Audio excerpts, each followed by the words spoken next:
राम राम दोस्तों, नमस्कार। स्वागत है आपका अपने YouTube चैनल पूजा और उपाय में। दोस्तों, मकर संक्रांति इस बार 2026 में 14 और 15 दोनों दिन मनाई जा रही है। कुछ लोग 14 को मना रहे हैं, कुछ लोग 15 को, पर ज़्यादातर लोग देखिए इस दिन के कुछ अपने कारण हैं 15 तारीख को मनाने के। कि एक तो 14 तारीख को कुछ लोग कह रहे हैं 3 के बाद लग रही है, कुछ लोग कह रहे हैं रात को 9 बजे के बाद लग रहा है। और कैसी भी स्थिति हो, अगर दोपहर के बाद जो होता है लगता है तो हम अगले दिन ही ज़्यादातर मनाते हैं मकर संक्रांति का पर्व। और दूसरी चीज़ ये होती है कि 14 तारीख को एकादशी भी है, जिस दिन चावल नहीं खाना है, ना बनाना है और ना ही आपको दान करना है।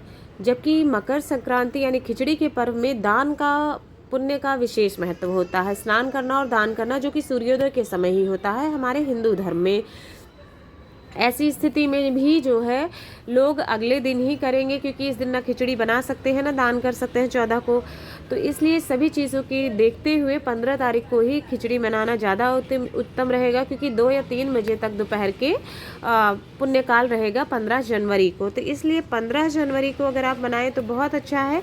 नहीं तो आप अपने आसपास अपने जो भी बड़े हैं या आपके आसपास जो भी पंडित जी हैं उनसे पूछ के उनके हिसाब से करें। और हमारी तरफ तो 15 को ही मना रहे हैं इन सब कारणों की वजह से। 15 जनवरी को ही, जिस दिन पूरी तरह से खिचड़ी का पर्व मनाया जाएगा। अब इस दिन आ जाता है कि नियम क्या होते हैं। पूरे दिन आपको, जो जिस भी दिन आप मना रहे हैं, पूरे दिन आपको कैसे मनाना है। तो देखिए, सबसे पहला काम तो होता है स्नान दान ही मुख्य है।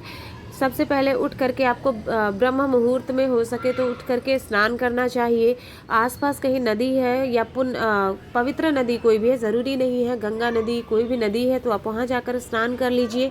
नहीं तो आप अपने घर पर ही जो स्नान कर रहे हैं उसमें बाल्टी में आप थोड़ा सा गंगा जल डालिए और काले तिल डालिए और आपको फिर स्नान करना है। ये 2 चीज़ें डाल करके ही स्नान करना चाहिए आपको। जो भी बड़े हैं, बच्चे हैं, सभी लोगों को स्नान करने के बाद आपको दान करना है। अब दान में देखिए, सब खिचड़ी का त्यौहार है तो मुख्य एक चीज़ जो खिचड़ी है वो तो आपको दान करनी ही करनी है। यानी कि चावल में आप उड़द दाल या मूंग का दाल जो भी है वो बना करके आप जो है दान कर सकते हैं मिला करके। उसके ऊपर कुछ दक्षिणा ज़रूर रख दीजिएगा। खिचड़ी हो गई सबसे प्रमुख चीज़, जो आपको घर के सभी सदस्यों को करनी चाहिए और बच्चे हैं तो बच्चों को भी करनी चाहिए। मतलब आप छू करके मिनस करके रख दीजिए और उसे फिर पूरे दिन में शाम तक कभी भी आप ले जाके, जिनको आपको देना है उनको ले जाके दे दीजिए। बाकी का और भी चीज़ें होती हैं। तिल ज़रूर दान करना चाहिए, तिल संक्रांति भी कहते हैं इसको। तो तिल नहीं कर रहे हैं तो तिल के लड्डू कर लीजिए, तिल के गजक है वो कर लीजिए, है ना। इस तरह की जो चीज़ें होती हैं। गुड़ का दान आपको करना चाहिए। गुड़ क्योंकि सूर्यदेव से संबंधित है, तिल शनि दोष को कम करता है ना। और दूसरी चीज़ होती है कि पितरों को भी शांत करते हैं, पितरों से को भी इससे तृप्ति मिलती है, इसलिए तिल का दान हमें ज़रूर करना चाहिए और साथ ही साथ में गुड़ का भी दान हमें करना चाहिए। ये 3 चीज़ें जो होती हैं वो मुख्य हैं।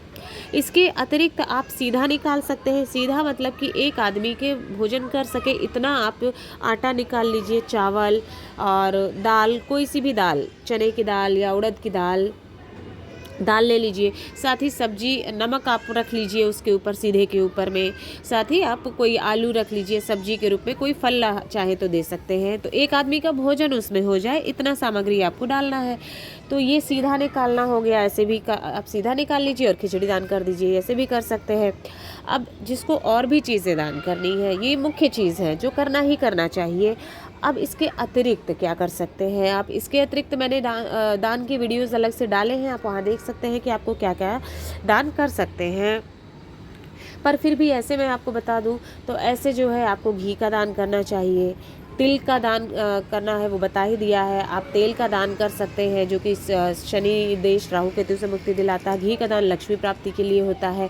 और इसी तरह से वस्त्रों का दान किया जाता है। वस्त्र अगर ऊनी हो तो बहुत अच्छी बात है। वस्त्र दान नहीं कर सकते हैं तो ऊनी जो टोपी है, टोपी दान कर दीजिए या मोजे दान कर दीजिए। केवल गमछा दान कर दीजिए वस्त्र के रूप में। जितनी आपकी सामर्थ्य है उस हिसाब से आप लेकर के वस्त्र दान भी कर सकते हैं।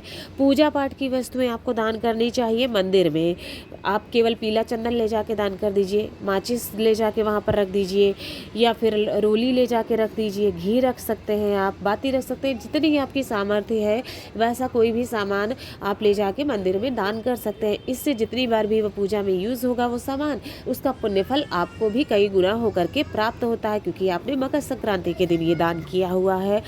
तो ये हो जाता है। सुहाग सामग्री यानी श्रृंगार की वस्तुएं, किसी भी सुहागन महिला को आप 3, 4, 5 जितनी आपकी सामर्थ्य है, चाहे तो छोटी सी केवल बिंदी दे सकते हैं, एक ही चीज़ दे दीजिए, या बिंदी है, चूड़ी है, मेहंदी है, महावर है और लिपस्टिक है, नेल पेंट है या कोई क्रीम है, जो भी आप चाहते हैं श्रृंगार का सामान, वो आप चाहे 3, 4 या 5 किसी सुहागन महिला को दान कर सकती हैं। बाकी आपको नमक का दान करना चाहिए, वो भी आपको मुख्य बता ही दिया है। दक्षिणा जिसको भी आप दान करें, जो भी चीज़ें, वो दक्षिणा आपको ज़रूर देनी चाहिए। भले ही आप 10 रुपये दें, 20 रुपये दें, आपकी सामर्थ्य है, पर दान ज़रूर कुछ ना कुछ करना चाहिए। तो ये सारी चीज़ें हैं जो आप दान कर सकते हैं। ज़्यादा नहीं करें तो कुछ दान करें।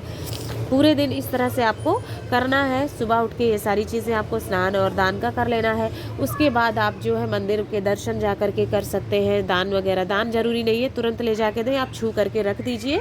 उसके बाद पूरे दिन में आपको जब समय मिलता है ले जाकर देने का, आप जा करके दान कर सकते हैं। तो ये होता है खिचड़ी। उत्तर भारत में इसी तरह से सिंपल तरीके से इसी तरह से मनाई जाती है। आप मंदिरों में जा कर के दर्शन कर सकते हैं, पुण्य फल प्राप्त कर देने चाहते हैं, भजन कीर्तन आप कर सकते हैं।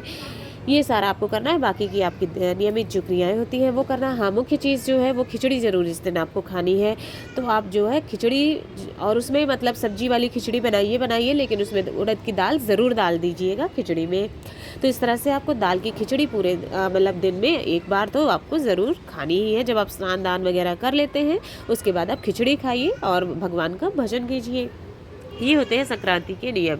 फिर भी अगर कोई चीज़, कोई कुछ पूछना हो तो आप कमेंट बॉक्स में पूछ सकते हैं। अगर आपको वीडियो पसंद आया हो तो वीडियो को लाइक, शेयर, सब्सक्राइब करें और कमेंट बॉक्स में ओम नमः शिवाय, जय श्री राम ज़रूर लिखें। हर हर महादेव।